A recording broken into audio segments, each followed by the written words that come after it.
Hello, fellow Rotarians and guests. I'm Lori Alton, and I'm honored to serve as your club president for the Rotary year 2021-2022.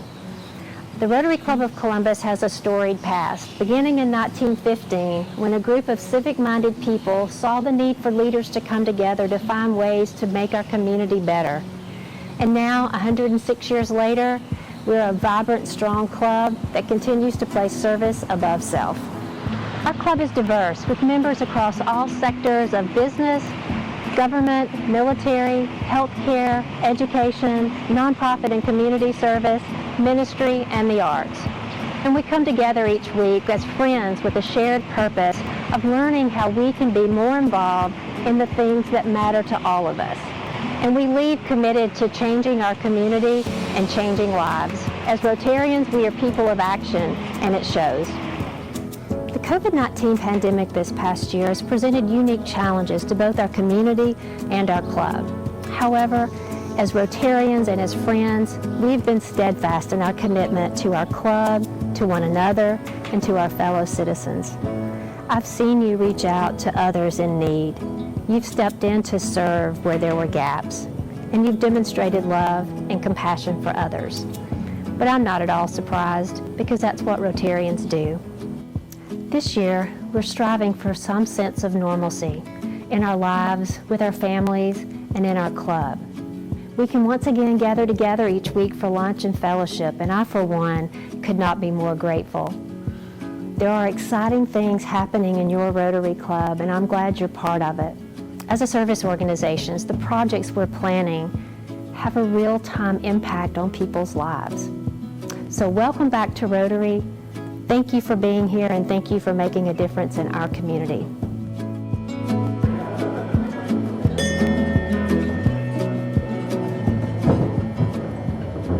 Well, hello everyone, and welcome to the August 18th meeting of the Rotary Club of Columbus. And how about the jazz band?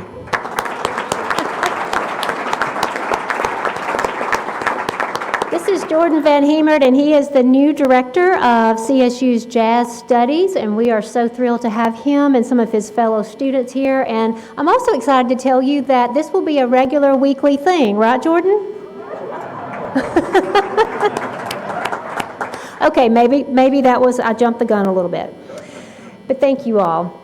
And also thank you all of you for, I see many of you wearing your mask, and while I feel like we've had to go back to some of the more conservative safety protocols, we're still able to fellowship, and I'm so grateful for that. So would you now please join me in the Pledge of Allegiance? I pledge allegiance to the flag of the United States of America, and to the republic for which it stands, one nation, under God, indivisible, with liberty and justice for all. And now I'd like to call on Adrian Chester to bring us our invocation in accordance with his faith tradition. Let us pray. God, our help in ages past, our hope for years to come. You've been our shelter from life's stormy blast, and you are our eternal home. We come this day grateful for the opportunity to gather as colleagues who are committed to service above self. And God, we ask as we go through this program that your Spirit will be with us, and we will be empowered with information and inspiration to be your light in this world. We thank you for the meal that has been served. We thank you for those who serve us this day. And may it prick our hearts to return the favor, to serve someone else for the rest of our days. It's in the strong but sweet name of Jesus we do pray, and we all said, amen. Don't forget about the cans committed to our project of feeding the hungry as a club. Thank you.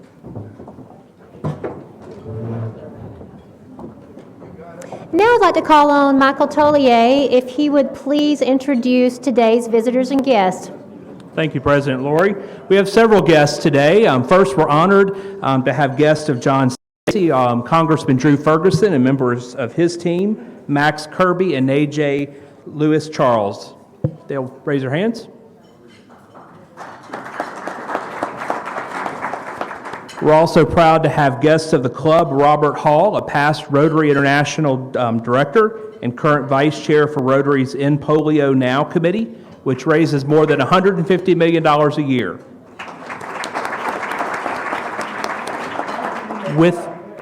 With him is his wife, Charlene Hall, who is a Regional Director for Coins for Alzheimer's Research Trust, or CART, and they're a fundraising family. She and her group raise about $100 million a year. Guest of Ryan Clements today, we have Brantley French, an IT professional who works with Ryan at Grace Presbyterian, and also Melanie Faison, Deputy Director with Neighbor Works here in Columbus. Guest of Cedric Hall II, first and foremost, his mother Daphne joins us today, as well as Asante Hiltz with the Cure Violence Program. Reverend Adrian Adrian Chester has with him Lauren Chambers of the Mill District. Jimmy Elder has with him his son Johnny, who works with Morgan Stanley. Debbie Calabrero has with her three guests who are instructors from right from the start: Nitra Scott, Antonio Ledbetter, and Veronica Austin.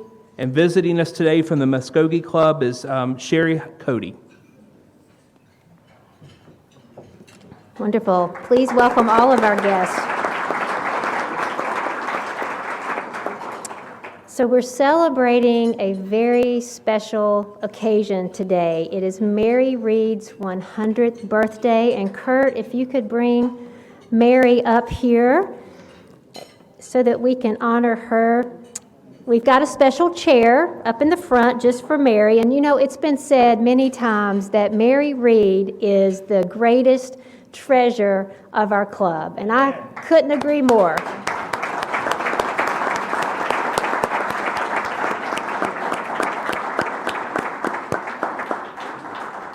Mary Reed epitomizes service above self and all of the different Rotary values, and I guarantee you she has touched everyone in this room and influenced you in some positive way.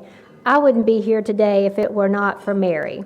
So Mary, I can't see you from here, but I hope that you will allow us to celebrate you today and to tell you how much you are loved.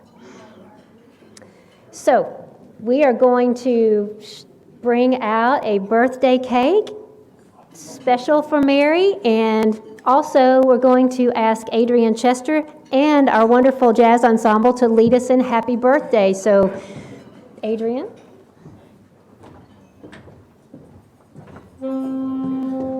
Happy birthday to you. Happy birthday to you. Happy birthday, dear Mary. Happy birthday to you.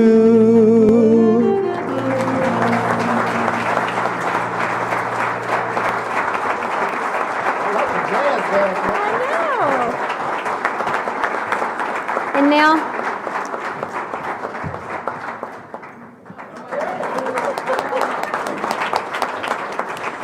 so Mary, we have a few treats for you, so please stay there. We have a few treats for you, beginning with Isaiah Hugley has a special proclamation.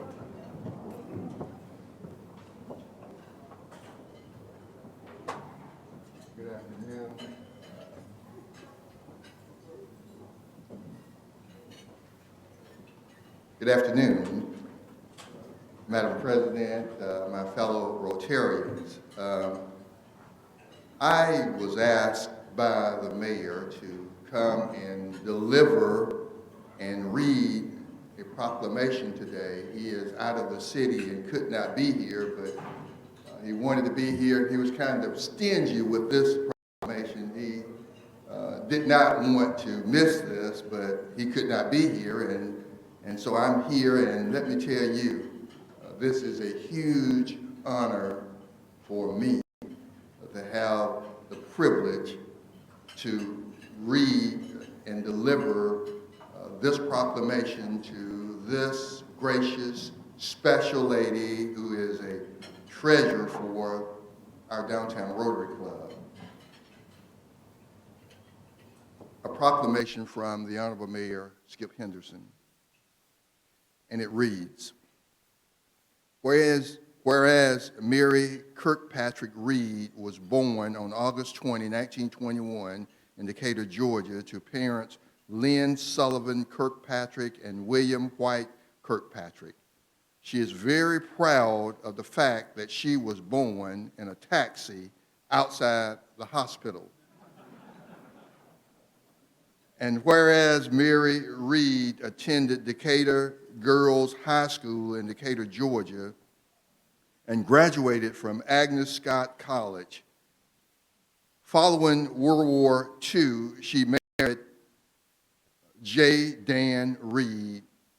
The couple moved down to Columbus, Georgia with their two children, Kirk and Patrick. She and Dan were married for 58 years. And whereas in the year 2000, after already being a member for 7 years, Mary Reed followed in Dan's footsteps as the executive secretary for the Rotary Club of Columbus. Her passion for attendance had the club membership running at all-time highs and winning district awards every year. And whereas Mary Reed never missed a district conference and traveled around the world with her husband to many Rotary International conferences when he was the district governor and club president. And whereas Mary Reed is the standard for service above self, each year there's an award given in her honor to the Rotarian who most exhibits service above self in the club and in the community. And whereas in 2019, Mary Reed officially retired as executive secretary of the Rotary Club of Columbus. However, Mary still makes sure the members receive their bulletin each week, and she still has perfect attendance. And whereas Mary Reed is an accomplished woman, a dedicated wife, mother, grandmother, great-grandmother, and active long-time member of St. Luke United Methodist Church, in addition to celebrating Christmas all year long, she enjoys needlework, is an avid reader, and a longtime member of the Junto Study Club. And whereas a garden was created in Mary Reed's honor at St. Luke United Methodist Church in recognition of her leadership, she was also selected as a Gracious Lady of Georgia. And whereas Mary Kirkpatrick Reed celebrates her 100th birthday on August 20, 2021, now therefore our mayor, Skip Henderson, hereby proclaims Friday, August 20, 2021, as Mary Reed Day in Columbus, Georgia. Stand on your feet and let's honor and recognize Mary Reed, our gracious lady. God bless you and may God keep you. We love you. Isaiah, thank you so much. And please thank Skip.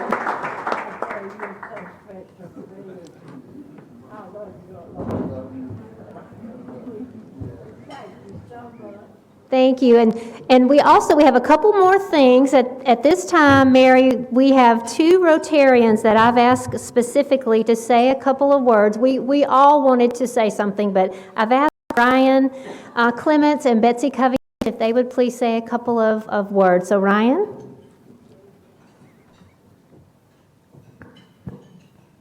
Mary, I don't know why I get the privilege of this, but I'm going to try to do this and not cry. Everybody knows I cry when I do things that mean a lot to me, and I do want to mention Robert and Charlene. It's good to see you, and it's very unusual for me to have the microphone when you're here, so I'm glad to be the one to have it. Anyway, I want to say a few comments, and Mary, to say how much you mean to me and how much you mean to us, but I've got to first start with a story. And a couple years ago, a lot of us had this grand idea that we were going to promote our club and promote Rotary through this innovative program called Riding with Rotary. And what that meant is that we were going to become Uber drivers, and while we had our unsuspecting riders in the back, we were going to talk about our club. We're going to tell them about Rotary and maybe challenge them with some questions and maybe give them a little money for kind of like cash cab. So I was all in. I'm officially an Uber driver, so I signed up and I went out to give it a test drive to see how this was going to go. And so I went to my first pickup and I got nervous. They were in the back of my truck, and I never had strangers in the back of my truck. And so we're riding along, and so I say, "Have you heard about Rotary?" And they're like, "No, I don't know about Rotary." "Oh, wait a minute. My boss goes to Rotary." "Yeah, I know Rotary." I said, "Well, tell me what you know about it." He says, "Well, I know that my boss never misses Rotary because if he does, this lady Mary comes after him, and he's afraid. He wants to make sure that he's at the meeting." So riding with Rotary proved to me right then that our community already knew Rotary as well as they need to, and that was my last Uber drive ever. So I retired as an Uber driver, mission accomplished stuff. So anyway. Anybody who knows Mary knows that she believes in attendance. And you can find her, until just very recently, you could find her with a clipboard in the back of the room with a hand-drawn matrix and her old-school number 2 pencil, keeping track of all of us, all 300 of us on her clipboard. And she could tell you in any given moment, didn't matter where you were. You could be on the sidewalk. "How many makeups do I owe you, Mary?" 2. You could be at the grocery store. "How many do I owe you, Mary?" 3. But what we really all wanted to hear was what? "You're perfect." That's what we wanted to hear. And it's because of Mary that we wanted to be perfect, because she cared enough to remind us and keep track of us. Mary's commitment to Rotary really is an example to me that I try to emulate, and I'll never get there. But she wants us to be here and be perfect, not because it's just a check on a clipboard, but her belief, as she's told me many times, if you're part of something, you really should be present because you benefit, the club benefits, and it really should mean something. And so I've tried to live that and I carry that with me wherever I go. And I want to end with one final comment. Mary, I want to assure you, she's told me on many occasions, "Ryan, you're my favorite." Wait. No. Michael, you've heard the same thing? Greg, where are you? Have you heard the same thing? Betsy, you've heard? Okay, Mary, I'm on to you now. You've got lots of favorites, but you know what's really true is you're our favorite, and we love you, and we'd be nothing without you. So happy 100th birthday, Mary.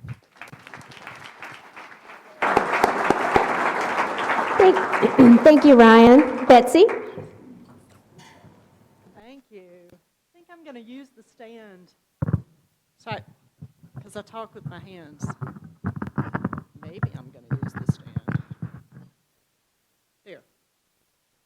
Okay, I'm nervous. I've never gotten to give a speech for someone who was turning 100 before. And I have to say, it is one of the pure pleasures of my life, particularly because it's for my friend Mary Reed. As I thought about how to adequately mark this incredible occasion, I am deeply aware of the many complex issues swirling around us today, and the number of decisions we're making, both personally and collectively, that have big impacts on the direction of our lives, our country, and our world. I will admit to a little bit of a "what would Mary do" moment when I thought about how those life lessons that I'm learning from my dear friend can affect how I meet the challenge of this moment. So, I offer for all of you 3 things that I've learned from Mary that make a difference in my life. Number 1, choose the things that matter to you and devote utter loyalty to those things. For Mary, that's her family and her religion, particularly for St. Luke Church. But it's also Rotary, and it's also her friends. We all know that Mary is one of really literally the world's most loyal Rotarians. and you're legendary in our district and beyond. And her life has been full of friends. She celebrates and loves each of them and us very well. And we're lucky that she finds our relationships valuable, and I hope that she'll always remember how very valuable she is to us.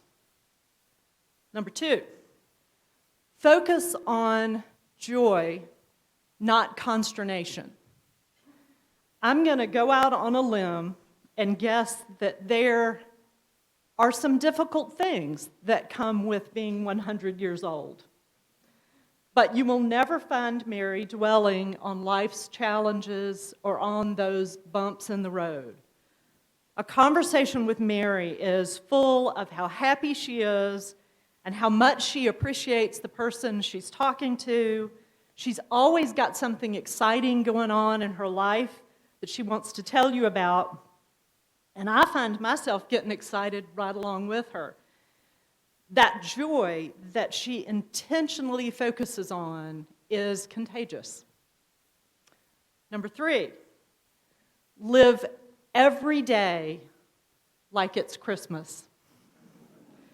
For those of you who have not yet had the honor of visiting Mary's home, let me tell you that it is fully, beautifully decorated for Christmas every day of every year. There are trees, ribbons, garlands, Santas, wrapped gifts, and angels everywhere. For Mary, celebrating that love of Christmas is a way to express the same love that she celebrates, demonstrates, and shares every day of the year. My own belief is this: because she shares her love so freely, behold, those of us who experience it and feel loved by her find it easier to share our love with other people. So, deep priorities, joy, and love. These are worthy life lessons from somebody at any age, but they're special treasures from someone who's celebrating their 100th year. Bravo, Mary. I thank you for being one of my dear friends, and I thank you for being such a teacher. I wish you the very happiest birthday ever, and thank you so much for all you teach us. We love you.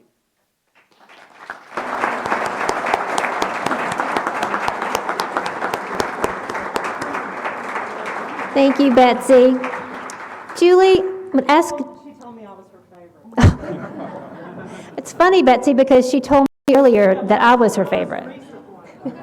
So what quick funny story that Betsy and I were emailing this morning about how nervous we were about making sure that this goes well. So far so good, Betsy, you made it through.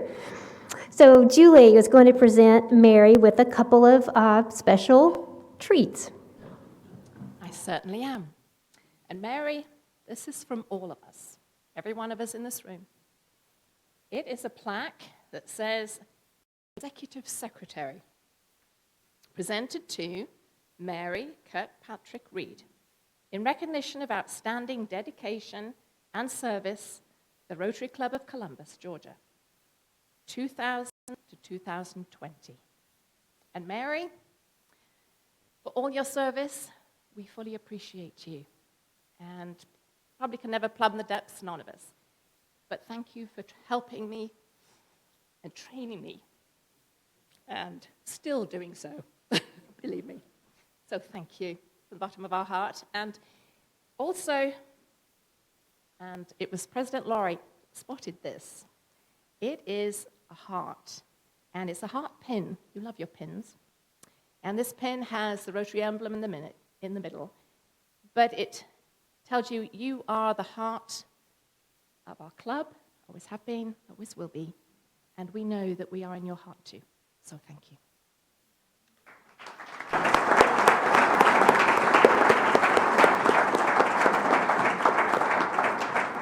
Thank you, Julie. And Michael Silverstein is also going to present a special gift.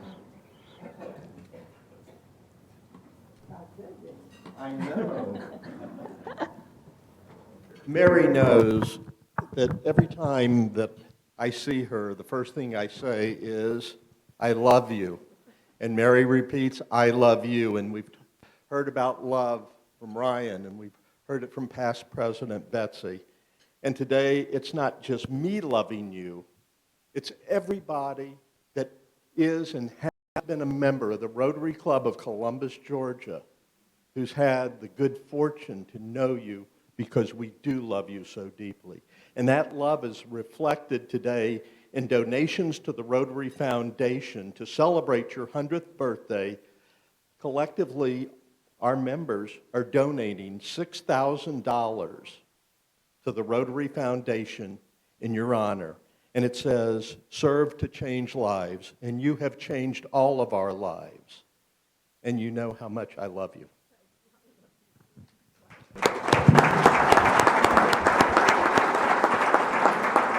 Thank you, Michael.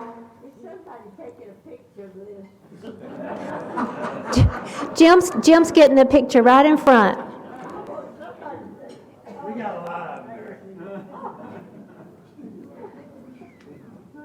So Mary, we're going to wrap this up. Now, you may not be surprised by all that's gone on so far. It may not be a total shock, but what we're about to show you may be a little bit of a surprise. So Ryan's got a special video message for you. So take a look. Well, hello, Mary. Happy birthday. I'm so sorry that I can't be with you today, but I'm really happy that I get to be a small part of the celebration of your 100th birthday. Every memory that I have of you and Dan is good, and I'm so grateful for our friendship. I pray today that you'll feel just as special as we all know that you are. And can I just tell you, as a non-Rotarian, that I am very grateful for all that you have meant to our community over the years. I thought I would celebrate this event in the way that comes most naturally for me, and I hope you enjoy this. Happy birthday.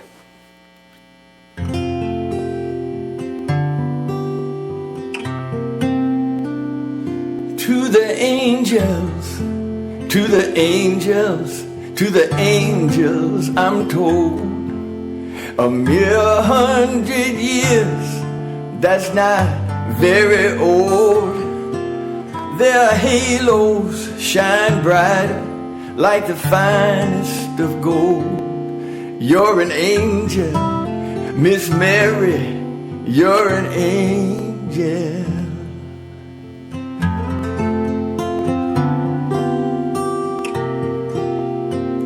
And all the angels I've heard get sweeter with every year they've endured.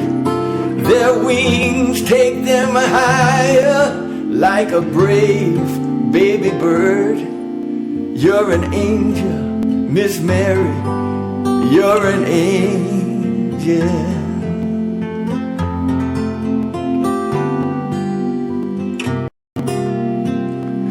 And we gather to thank you, Miss Mary, again, for the work that you've done and the gift you have been, to wish you the best in the days yet to come, and to ask God to keep you 100 years young. We would ask all the angels above, to let you know, Mary, just how much you are loved. You're the pride and the joy of this Rotary Club. You're an angel, you're an angel, you're an angel.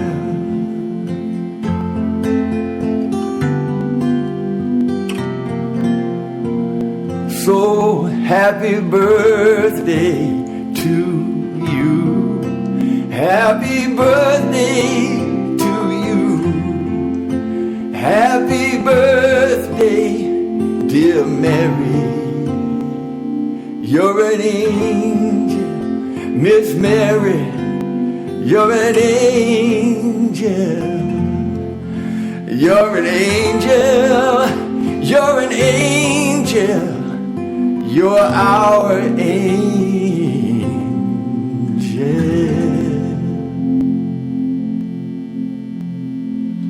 Happy birthday, Mary. I love you. I miss you. And thanks, too, for all of you Rotarians. God bless y'all.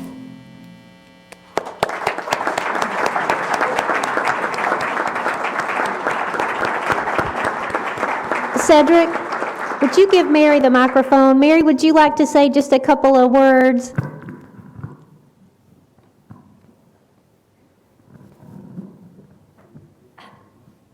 I don't have the words to thank you all. I have told many of you that I give you credit for letting me live this long, because you kept me busy, you kept me interested, and you know how much I love Rotary. Thank you for today, and I do hope somebody took a picture of this. I would like to watch it again. I've been so overwhelmed with all the sweet things you've said, and it was wonderful to have my son here to hear it. He didn't know all this. Thank you, Kirk. The rest of my family will come tomorrow. We're having a family dinner Friday night. There'll be 24 of us. And then Saturday from 2 to 4, a reception at St. Luke Church. And you've already told me happy birthday in many, many ways. But if you would drop by for 10 minutes, it'd be wonderful if I could see you again. I know you've told me happy birthday, but do it again. Thank you.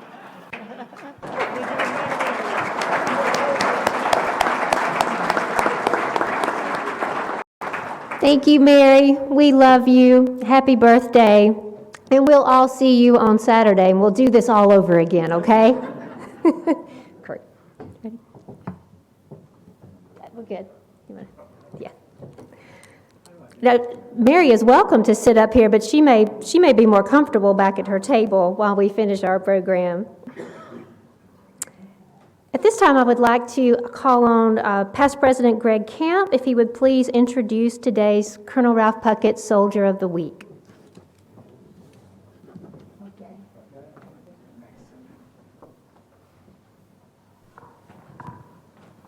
Thank you, President Lori. It's a real pleasure for me to introduce our Soldier of the Week, Specialist Sagen Maddalena. She may look familiar to you because she was actually our virtual Soldier of the Week back in June 10th. And just to refresh your memory, she's in the Army Marksmanship Unit. She grew up in Northern California, attended the University of Alaska in Fairbanks, and then was recruited by the Army to join the marksmanship team. And you may recall back in June, we were talking to her about her preparation for the Olympic trials. She was getting ready to try to make the Olympic team in the 3x40, 50-meter event, small bore event. So that's 3 positions in 22 caliber rifle at 50 meters. And so now, as Paul Harvey would say, is the rest of the story. So she did, in fact, make the United States Olympic team, and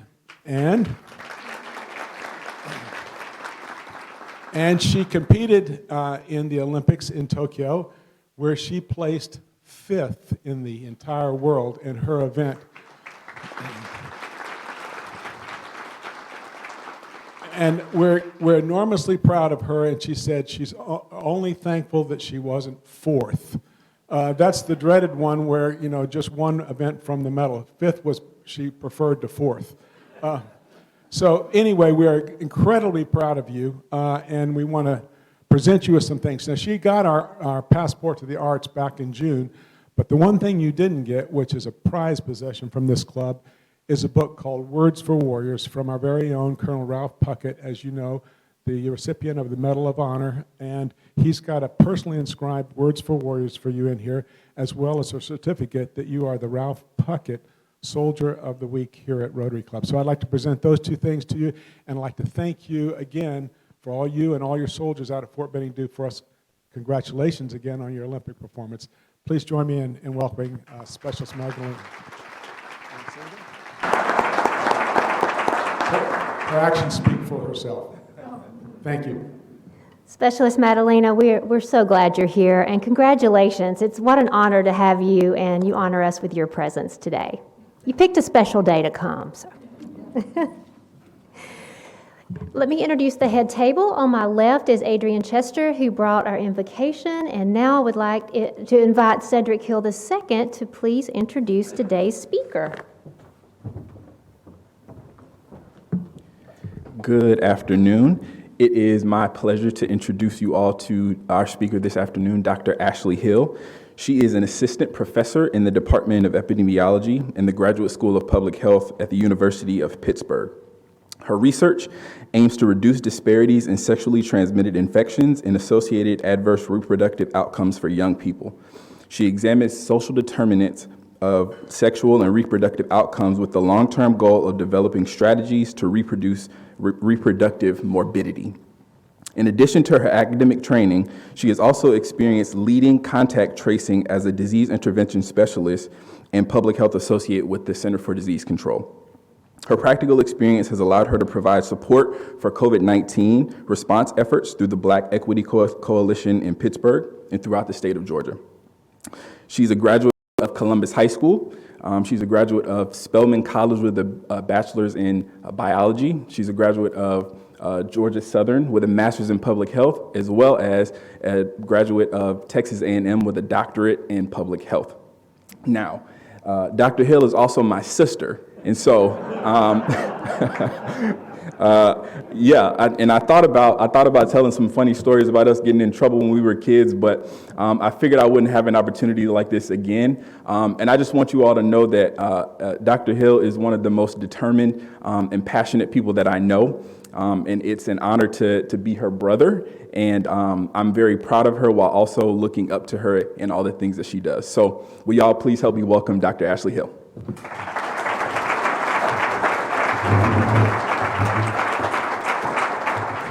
Good afternoon, everyone. It's so great to be here with you. I really appreciate the invitation from President Lori. It was such a great honor to get that call and to be able to be here with you all today. In a venue, honestly, that I rarely get the opportunity to present in and talk about my work and some of the work that we've been doing here locally in Columbus. So I appreciate you for having me. I have a couple of things to discuss with you today, and I'm going to try to move relatively quickly because I know we're short on time. So I'm here mainly to give you an overview of a project that we are working on called Cure Violence.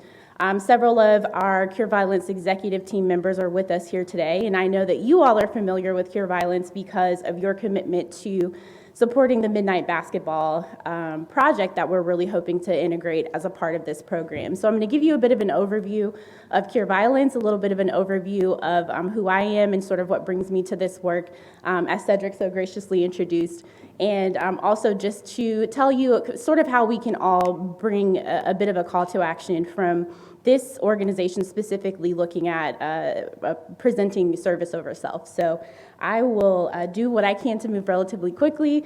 Normally in research presentations, you have to disclose your grant funding and all of that. I don't think you care, but ultimately I don't have any conflicts of interest except for the fact that I do have family members who are present and who are active in this club. And I am a native of Columbus. I'm very passionate about seeing Columbus be everything that it can be. And I'm really passionate about making sure that there are equitable experiences across all neighborhoods and that there is accessibility for everyone. So I've really been pleased and had such a great experience being supported by my community to be able to go on and do some of the things that I've done. And so it's really important for me to also give back.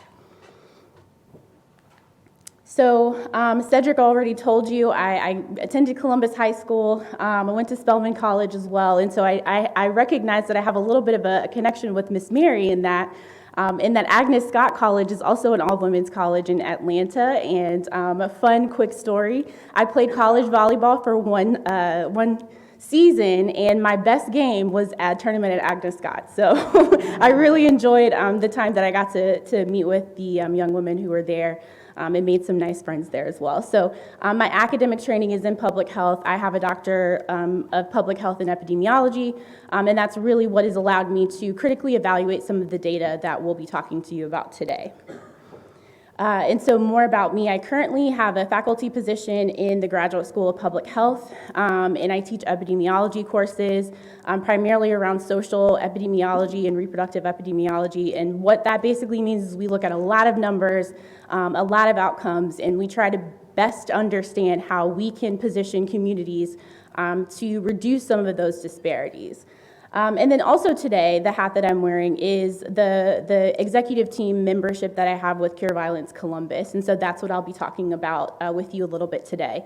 So really, Cure Violence is a model that looks at violence as a health epidemic. And so again, being an epidemiologist, it helps us to really see and understand that social issues can really be transmitted and move very similarly to viruses or other diseases that are transmitted throughout our body. That's also a really unique example at this time, obviously, while we're in the midst of a pandemic and while we've all been probably inundated and overeducated about this infectious disease and how it's transmitting. But really, it provides a unique example for us to really see how violence as a social problem can also really move very similarly to an infectious disease. And so what we've been able to do as a team is assemble several different members who, again, full disclosure, are some of my family members and great friends, but we really all bring a passion of really seeing our community improve and seeing some of these events being reduced and understanding that there's a lot of different ways to solve this problem. And so we are hoping to be able to put our heads together with you all as community, with the neighborhoods that have been most impacted, to best understand how do we address this. And so our team is comprised of epidemiologists, which include myself and Dr. Asante Hilt, who is here today, who's also the program manager of the West Central Health District for the Georgia Department of Health here locally. We also have my dad, who is a local funeral director, and I think also brings a really unique perspective to thinking about how we support families who have been impacted by violence.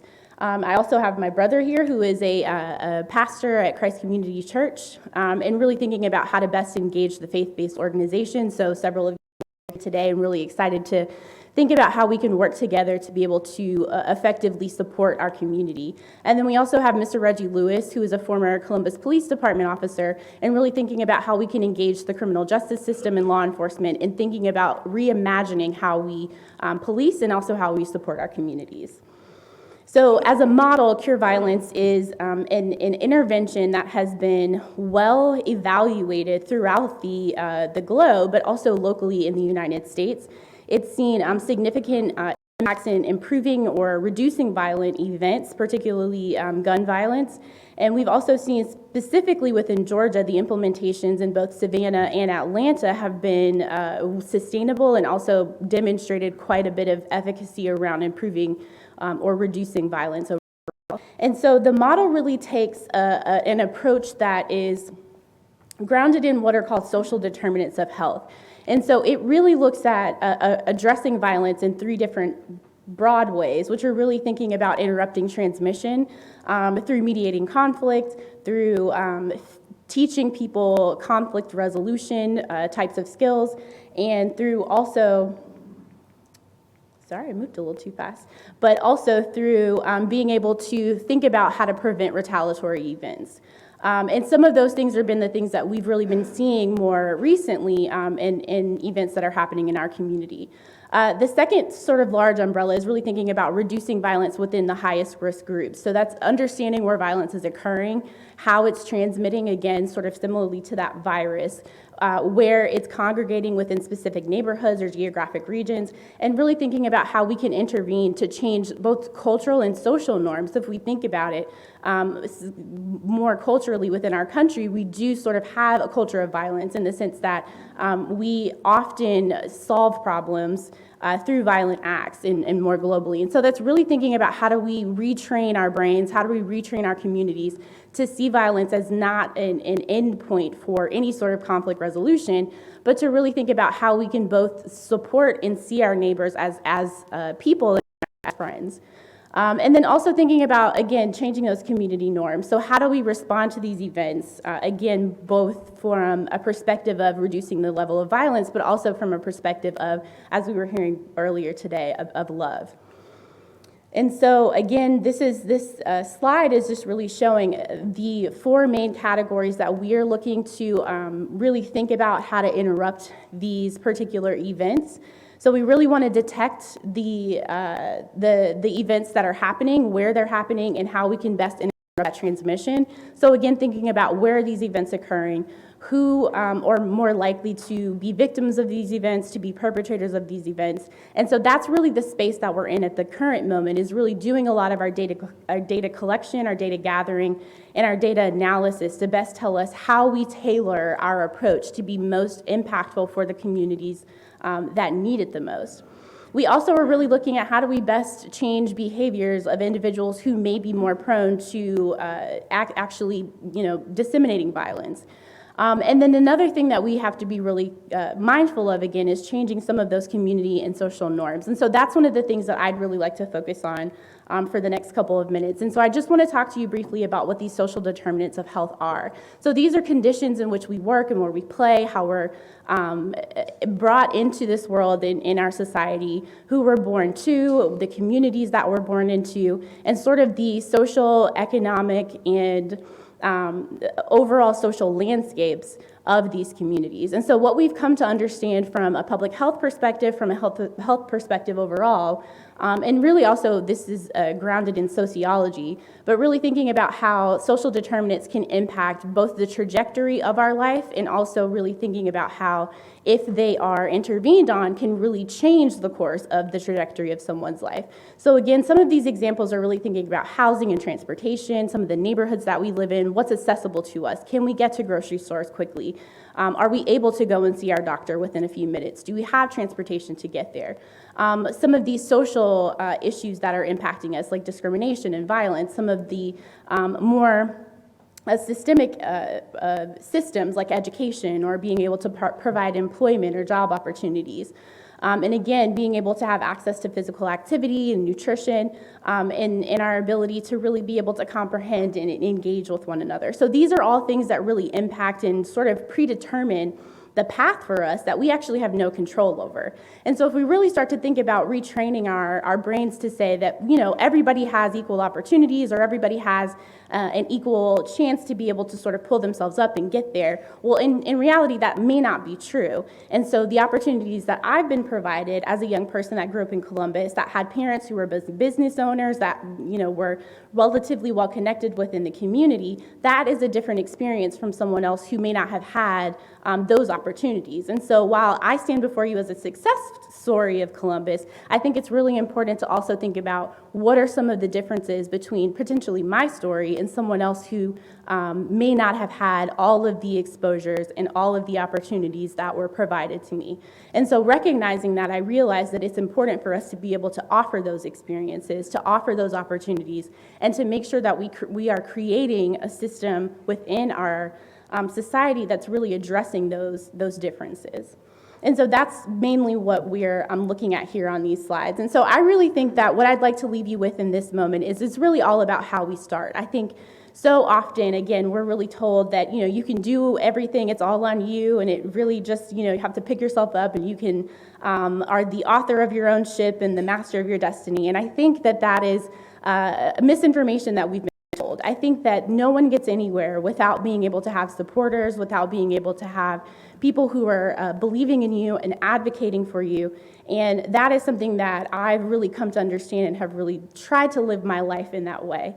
And so really it is all about how we start. And so I think some of the things that we are doing and that you all are doing as a club are really sort of implementing some strategies, particularly around supporting the program of Midnight Basketball, which is one of the programs that we are really hoping to roll out in the fall, that will provide an opportunity for young people to have a safe place to go, a safe place to play, an opportunity to engage with trusted adults and people who they can start to build connections with within our community. And so we're really excited that that will provide an opportunity for young people to get to see some of you and meet you and understand the opportunities that are endless within our community.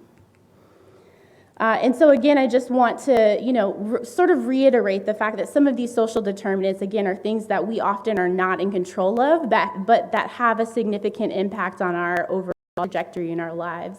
So for our Cure Violence team, one of the things that we're really trying to do, again, is interrupt that transmission, prevent some of the future spread, and to really also change some of the group and social norms. And so we've been on a path of doing this for about over a year now. We recently had a visit from the Cure Violence Global team who was able to take a look at some of the things that we're projecting to do, and they also really help us come into our community, help take some of those assessments, look at the data, and help us to really tailor a program that's going to be the most effective for our community. Because really, we also understand that a one-size-fits-all approach is never something that actually works or is sustainable. So we have to think about who is in our community that has resources, how do we connect the families and the young people within our community to those resources so that everyone is able to have what they need and they're able to get the best start. And so those are the main things that I wanted to sort of leave you with today about Cure Violence. I know that we're about out of time, so I didn't want to go any further. But I did, want to also kind of give you an opportunity, if you have any, Dr. Hiltz is here as well, just to think about any questions that you may have about COVID, if there's anything that we can answer any of your questions related to that. But I want to leave you with, I think it's important for us at this moment to continue to mask, to vaccinate if we're available or if we're able to.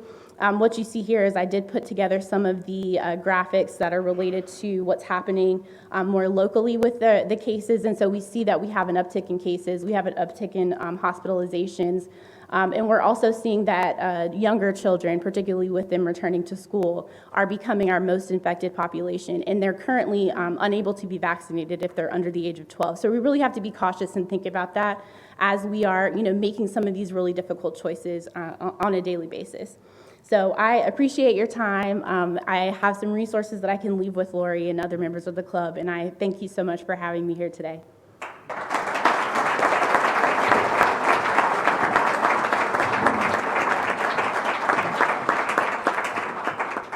Thank you so much. I want to say Ashley, but Dr. Hill.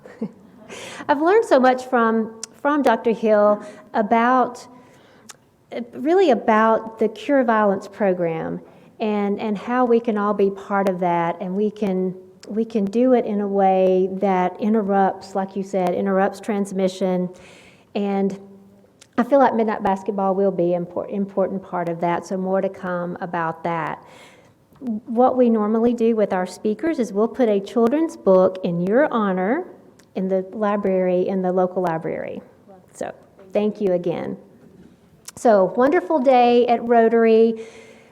Happy birthday again, Miss Mary. I hope you've had a wonderful day so far. I'd like to re-welcome our special guests, Robert and Charlene. We're so glad you could be here. Congressman Ferguson, thank you for being here, all of our other guests and visitors, and Specialist Maddalena, did I get that correct? So glad to have you again. So let's go out until we meet again. Let's make a difference in our community.